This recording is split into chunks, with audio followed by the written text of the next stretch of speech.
Hello.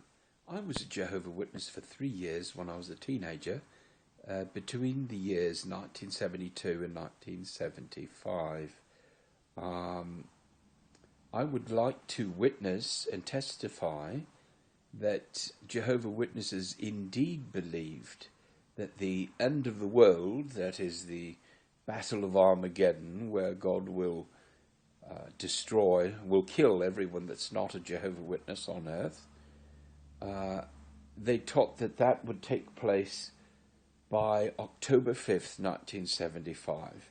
I quit that year, the Jehovah Witnesses, and I've regretted wasting 3 years of my young life with them ever since. However, I'm somewhat distressed now that the Jehovah's, that's what we call the Jehovah Witnesses, the Jehovah Witnesses are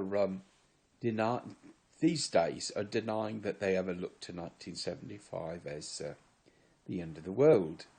And I suggest that some people in the Watchtower Jehovah Witness organization don't know much about the history of their group. So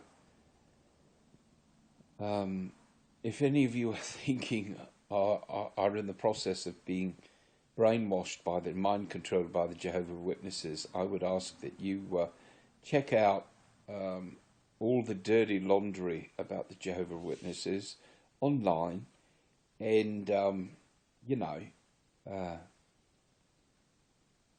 see what they really taught. Now, I was a Jehovah Witness. I was a member of first the Yorktown Congregation of Jehovah Witnesses, and then the Denby Congregation of Jehovah Witnesses in Virginia, Yorktown and Newport News, Virginia, respectively. But as I said, between the years 1972 and 1975. And now, if you're wondering why I'm speaking with a fake English accent, because, well, it's what I like to do. I like to speak with a different accent. If you want me to talk like they did back home, like this, I can do that. Does that make me sound more intellectual than if I talked with an English accent? Anyways, to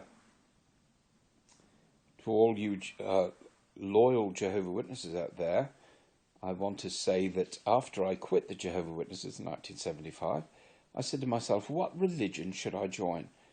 Well, as a Jehovah's Witness, we were not allowed to attend anyone else's church. In other words, I could be disfellowshipped, excommunicated, and shunned by the Jehovah Witnesses if they caught me going to, like, the Catholic Church, for instance, or the Anglican Church, Episcopal Church, as it's called in America. And so after I quit the Jehovah's, I was delighted in doing everything they told me not to. For example, I went to all kinds of different churches, and I felt like a little kid who got away with getting his hand in the cookie jar.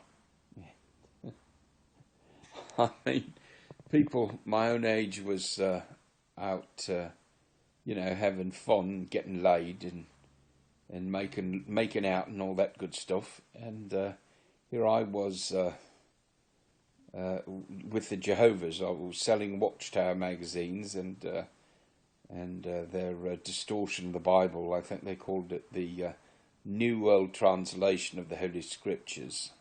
Oh, incidentally, the little book that they brainwashed me with was called The Truth That Leads to Eternal Life, and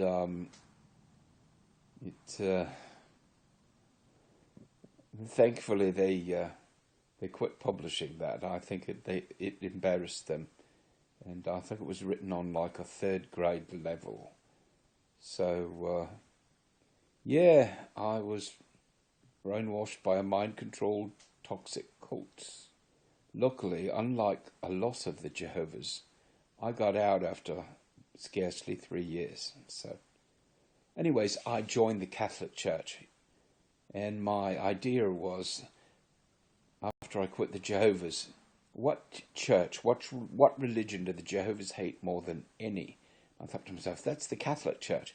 Well, if the Jehovah's are wrong, then the Catholic Church, which they hate, must be right.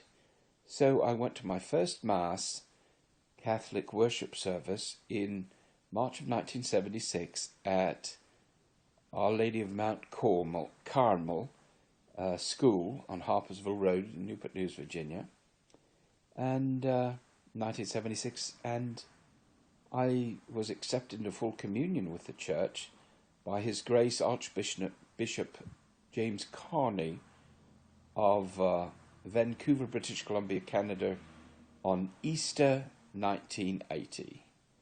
And I've been happily Catholic ever since. Thank you very much indeed.